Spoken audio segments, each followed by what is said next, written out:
आइए आज हम 8th ग्रेड अभ्यास पुस्तिका विषय हिंदी कक्षा 8 पार्ट 2 के प्रश्नोत्तर लिखेंगे।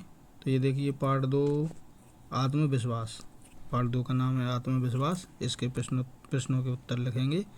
तो देखते हैं पहला प्रश्न क्या है। ये बहुविकल्पीय सही उत्तर छांट कर लिखिए, यानी बहुविकल्प के रूप में प्रश्नों के उत्तर हैं। एक प्रश्न के 4 विकल्प हैं, उनमें से एक विकल्प सही है जिस पर हमको सही का चिन्ह लगाना है और नीचे उस उत्तर को लिखना भी है।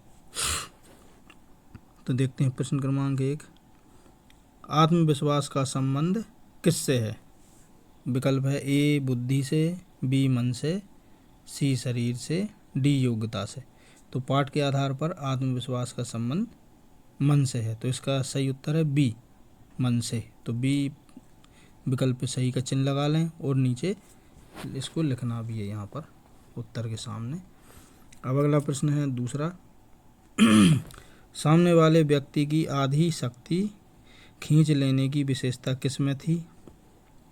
ए है सुग्रीव में, बी है श्री राम में, सी है बाली में, डी है श्री कृष्ण में।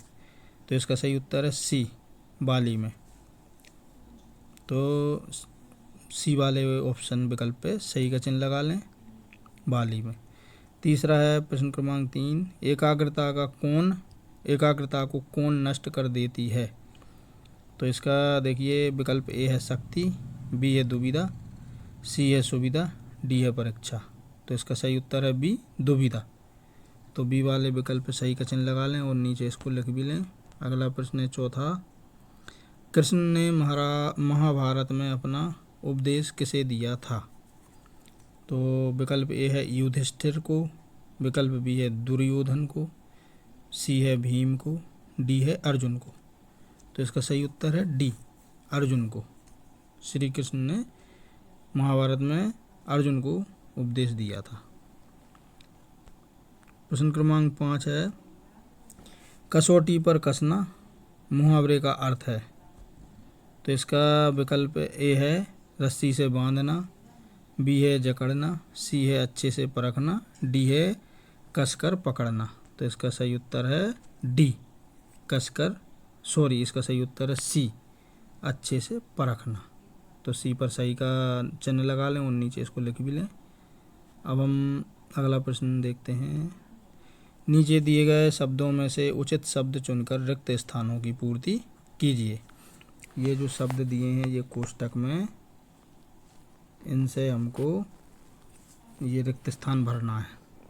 तो ये देखिए प्रश्न क्रमांक 6, दुश्मन शब्द का हिंदी मानक समानार्थी शब्द, यानी दुश्मन का समानार्थी यानी पर्यायवाची। तो इसका क्या होगा शत्रु। दुश्मन को शत्रु भी कहते हैं। तो इसमें शत्रु भर लें, लिख लें आप प्रश्न क्रमांक 6 के रिक्त स्थान में। अब प्रश्न क्रमांक 7, श्री कृष्ण ने महाभारत में पांडवों को आत्मविश्वास से भर दिया। तो 7वें के रिक्त स्थान में श्री कृष्ण लिख लें। प्रश्न क्रमांक 8 है, ज्योतिष शास्त्र के विद्वान को ज्योतिष कहते हैं। तो इसके 8वें में ज्योतिष रिक्त स्थान में लिख लें। प्रश्न क्रमांक 9 है, आत्मविश्वास पाठ निबंध विधा का है। तो ये निबंध लिख लें 90 के रिक्त स्थान में। 10वां है, भाग्यशाली शब्द में शाली प्रत्यय है, यानी भाग्यशाली में जो शाली है वो प्रत्यय है। तो 10वें के में शाली लिख लें। अब है अपना अगला प्रश्न, अति लघु उत्तरीय प्रश्न है ये। प्रश्न क्रमांक 11 है, निम्नलिखित शब्दों में से प्रत्यय छांट कर लिखिए। यानी ये जो शब्द हैं ये 4 शब्द दिए हैं, सफलता, मानसिक, बंदूक वाला, धनवान। इनमें से हमको सब प्रत्येक शब्द में से प्रत्यय छाड़ना है। जैसे पहला है सफलता, सफलता में प्रत्यय हो गया ता। फिर है मानसिकता, मानसिकता में प्रत्यय हो गया एक। बंदूक वाला में हो गया बाला और धनवान में हो गया बान। तो इस प्रकार से आप ये प्रत्यय लिख लें सारे। अब अगला है 12वां, विजयमाला सामासिक पद में कौन सा समास है। तो विजयमाला सामासिक में तत्पुरुष समास है, तत्पुरुष लिख लें ये। अगला है 13वां, हमें किन लोगों से दूर रहना चाहिए। तो इसका उत्तर है हमें बुरी संगत के लोगों से दूर रहना चाहिए। अब 14वां प्रश्न, राम बाली के सामने आकर क्यों नहीं लड़े? उत्तर है बाली को अपने शत्रु के आधे बल को खींचने का वरदान प्राप्त था, इसलिए राम उसके सामने आकर नहीं लड़े। आप इसका उत्तर लिख लें। प्रश्न क्रमांक है 15, लघु उत्तरीय प्रश्न है। प्रश्न क्रमांक 15 है, विरोधी को हम शक्तिशाली क्यों मान लेते हैं? तो इसका उत्तर है जब कोई विरोधी हमारे सामने आता है तो हम अपना आत्मविश्वास खो देते हैं। आत्मविश्वास की कमी होने के कारण हम विरोधी और अपने बल का आकलन नहीं कर पाते, इस कारण उसे शक्तिशाली मान लेते हैं। ये उत्तर आप लिख लें 15 का। अब अगला प्रश्न है 16, सफलता की विजय की उन्नति की कुंजी तो अविचल श्रद्धा ही है, इस वाक्य का भाव स्पष्ट कीजिए। यानी जो वाक्य है इसका हमें भाव बताना है कि इसका अर्थ मतलब क्या है।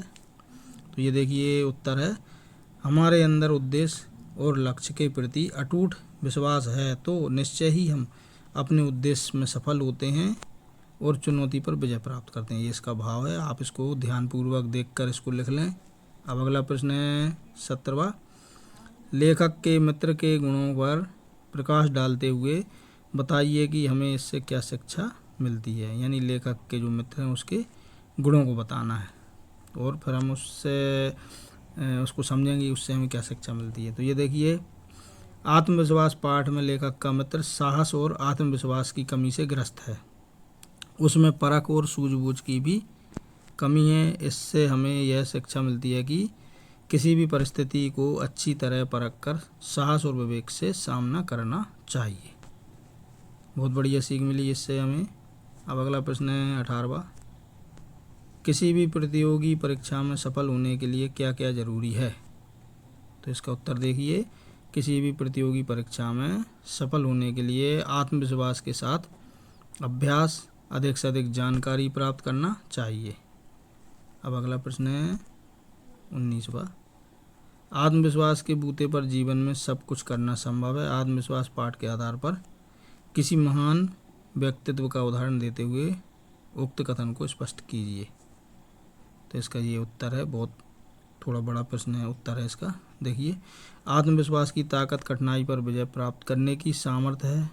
आत्मबल के विश्वास से हम सफलता के मार्ग पर आगे बढ़ते जाते हैं। अपने आत्मबल के द्वारा मनुष्य अवश्य ही भाग्यवान बन जाता है। अतः भाग्यवान वही है जो उचित दिशा में अपने कर्तव्य का पालन करता है और अपने लक्ष्य की साधना में अपनी सामर्थ्य और क्षमता में पूरा विश्वास रखता है। मन में सदा अच्छे शुभ विचारों को स्थान दीजिए, हमें सफलता और सौभाग्य दोनों ही प्राप्त होंगे। निराशा और उत्साहहीनता मनुष्य को आत्मबल से हीन बनाती है। हमारे समक्ष नेताजी सुभाष चंद्र बोस का उदाहरण है, जिन्होंने अपने जीवन में सिर्फ चुनौतियों को ही चुना और सफलताओं के शिखर पर पहुंचते रहे। उनमें अटूट आत्मविश्वास था, इसके बल पर उन्होंने अपने विरोधियों की प्रत्येक कुचल और कुचक्र को नष्ट किया। तो ये यहाँ पर हमारा ये पाठ यहाँ पर हमारा समाप्त होता है। यदि आपको हमारा ये वीडियो अच्छा लगा हो तो हमारे वीडियो को लाइक अवश्य करें और हमारे चैनल को सब्सक्राइब भी करें। आप अपने महत्वपूर्ण सुझाव हमें देकर कमेंट सेक्शन में दे सकते हैं। धन्यवाद।